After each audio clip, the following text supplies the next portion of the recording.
Amara belum makan apapun selama 5.000 tahun. Namun tubuhnya tidak menunjukkan tanda-tanda pembusukan. Hal yang aneh adalah, wajahnya penuh tulisan. Mata emasnya memancarkan cahaya menawan. Orang-orang menggunakan rantai besi untuk memeluknya erat-erat, terus-menerus memompa merkuri beracun ke dalam tubuh. Legenda mengatakan bahwa ini adalah satu-satunya cara, hanya untuk mampu menekan kekuatan jahat yang menakutkan di tubuhnya.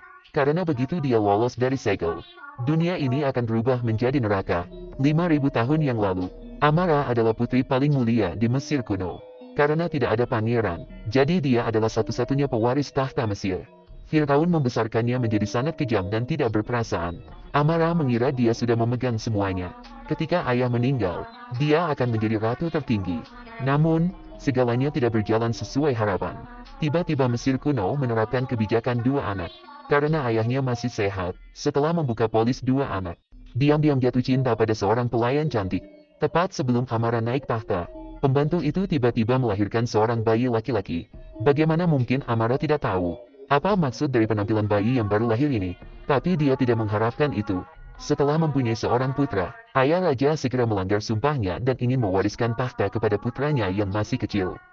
Peristiwa mendadak ini membuat hati Amara terbakar amarah. Hati saya penuh amarah dan kangganan seperti air pasang. Dalam sekejap, itu menelannya. Dia sangat menyadari, kekuasaan bukanlah suatu nikmat yang diberikan orang lain secara sewenang-wenang. Jika Anda ingin mendapatkan kembali apa yang menjadi milik Anda, harus mengandalkan kekuatan Anda sendiri. Oleh karena itu, Amara dibutakan oleh kebencian. Panggil Set, Dewa Kematian. Dia siap memberikan segalanya. Dengan Dewa Kematian, membentuk kontrak iblis yang menakutkan itu. Set terpesona oleh tekadnya, diberikan kepadanya belati bertatahkan batu rubi. Saat Amara gemetar, terimalah pedang yang berisi kekuatan maut ini. Aliran udara dingin segera melewati seluruh tubuh. Selanjutnya, karakter misterius mewakili kekuatan kematian. Seperti organisme hidup mulai menyebar dengan cepat di kulitnya, menutupi seluruh tubuh dengan rapat. Dan mata aslinya yang besar dan cerah, juga berubah dalam sekejap mata. Berevolusi menjadi mata iblis yang aneh. Sejak saat itu, kekuatan gelap yang mengerikan mengalir dari tubuhnya. Dengan dukungan tubuh yang abadi, menjadikannya makhluk paling berbahaya di dunia. Setelah mendapatkan kekuasaan, Amara menjadi gila sepenuhnya. Dia mengambil pisau dan membunuh ayahnya sendiri. Bahkan bayi di dalam buayanya pun tidak dapat melarikan diri. Bau darah memenuhi istana. Berdasarkan kontrak dengan Dewa Kematian, dia harus memilih pria dewasa. Gunakan pisau Set untuk menusuk tubuh mereka. Ambil tubuh Fana, berperan sebagai perantara malaikat maut untuk berkelana di dunia manusia. Jadi, dapat menguasai dunia dengan Dewa Kematian. Naik ke puncak kekuasaan. Namun, kertas tidak bisa membungkus api. Tepat ketika hal jahat itu sedang berlangsung, para pengawal Firaun segera tiba seperti prajurit surgawi. Mereka mengetahui dengan jelas bahwa sang putri mewarisi kekuatan Dewa Kematian. Sulit untuk mengendalikannya dengan tindakan konvensional. Jadi dengan tegas tembak jarum merkuri beracun itu, segera menahan kekuatan sihir yang berputar-putar di tubuhnya, membuatnya tidak bisa bergerak. Melihat kejahatan Amara terlalu serius, berkat kekuatan maut, dia menjadi kebal.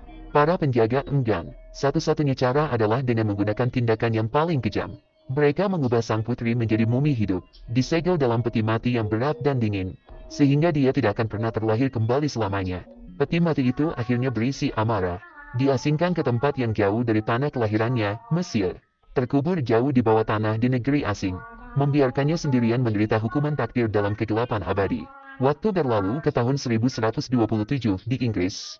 Belati itu mengandung kekuatan misterius Mesir kuno. Batu delima di atasnya, dibawa ke makam bawah tanah oleh pemimpin tentara salib. Beberapa ratus tahun kemudian, Tim Dongtan menggali terowongan nomor 11 dan menemukan makam tentara salib.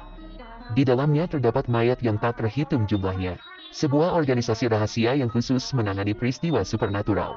Setelah mengetahui berita ini, mereka dengan cepat mengambil alih tempat kejadian.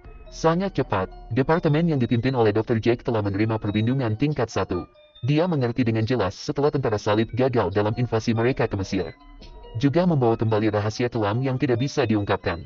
Kali ini di sebuah desa kecil di Irak. Disinilah militer AS menyerang teroris. Nick adalah seorang pramuka tentara, namun seringkali dipinjam atas nama pelaksanaan tugas. Mencuri barang antik dari negara-negara yang sedang berperang untuk dijual di pasar gelap. Kali ini dari pakar arkeologi Jenny. Dia mencuri peta makam kuno Irak. Tak disangka, kawasan itu menjadi tempat pemberontak beroperasi. Nick dan rekan satu timnya Philly tidak hanya tidak dapat menemukan makam kuno tersebut, Namun terjadi juga baku tembak sengit dengan pemberontak.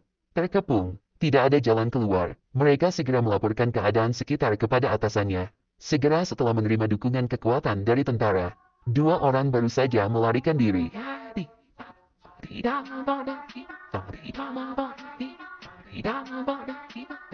Namun mereka tidak mengharapkan hal itu. Rudal dilemparkan ke bawah, secara tidak sengaja meledakkan makam bawah tanah kuno yang sunyi. Patung raksasa Mesir kuno berdiri tegak di depan mereka. Keduanya buru-buru melapor ke komando. Kolonel segera memerintahkan blokade tempat kejadian. Arkeolog Jenny juga datang ke sini belakangan untuk memastikan artefak tidak jatuh ke tangan musuh. Jenny meminta izin kepada kolonel untuk masuk ke dalam kuburan untuk menjelajah. Kolonel hanya memberinya waktu 3 jam penjelajahan. Untuk keamanan, kolonel juga mengirim Nick dan Philly untuk melindungi Jenny. Turun ke kuburan untuk melakukan survei sangat cepat. 3 orang mengikuti tali itu. Pergi ke gua gelap jauh di bawah tanah. Jatuh saja ke tanah. Mereka menemukan ruang di bawah di luar imajinasi. Perasaan hampa menyebar dalam kegelapan. Di bawah senter yang lemah, kata-kata yang terukir di dinding muncul samar-samar. Sepertinya ruang makam Fir'aun. Namun, setelah melihat sekeliling dengan penuh harapan akan harta karun, mereka sangat kecewa. Tempat ini kosong. Tidak ada jejak emas, perak atau permata yang terlihat. Tepat ketika mereka ragu, perasaan tidak aman yang tak terlukiskan merayapi pikiranku. Dengan sangat cepat ketiga orang itu menyadari ada sesuatu yang tidak biasa. Yang saya lihat hanyalah Merkuri yang menetes kemana-mana di sekitar saya. Di makam yang tenang, suara itu sangat jelas. Lihatlah ke arah aliran Merkuri. Semua Merkuri akhirnya terkonsentrasi di tengah makam. Dalam mitologi Mesir kuno, Merkuri adalah senjata khusus untuk menahan roh jahat. Adegan ini membuat hati mereka menegang. Jadi mereka memberanikan diri untuk menyalakan lampu depan. Lanjutkan penjelajahan lebih dalam. Saat ketiga orang itu gemetar jauh ke dalam kubur, pemandangan mengerikan muncul di depan mataku. Tempat ini, tiba-tiba muncul lubang besar berisi air raksa. Bau yang kuat menyerbu wajahku. Dan di sekitar lubang yang dalam terdapat 6 patung dewa dengan bentuk yang berbeda-beda. Namun wajah galak menjaga kubur. Tertata rapi di tepi danau. Mereka sepertinya diberi kehidupan. Mata sebesar lonceng perunggu menatap ke dalam lubang yang dalam. Seolah menjaga sesuatu yang sangat penting. Dan juga sangat berbahaya. Jenny adalah seorang ahli arkeologi. Setelah diamati dengan cermat, dia mengerutkan keningnya dengan erat. Dia awalnya menilai ini bukan kuburan biasa. Benar-benar berbeda dari banyak makam Fir'aun yang pernah dilihatnya. Patung dewa di ruang makam ini semuanya menghadap ke dalam.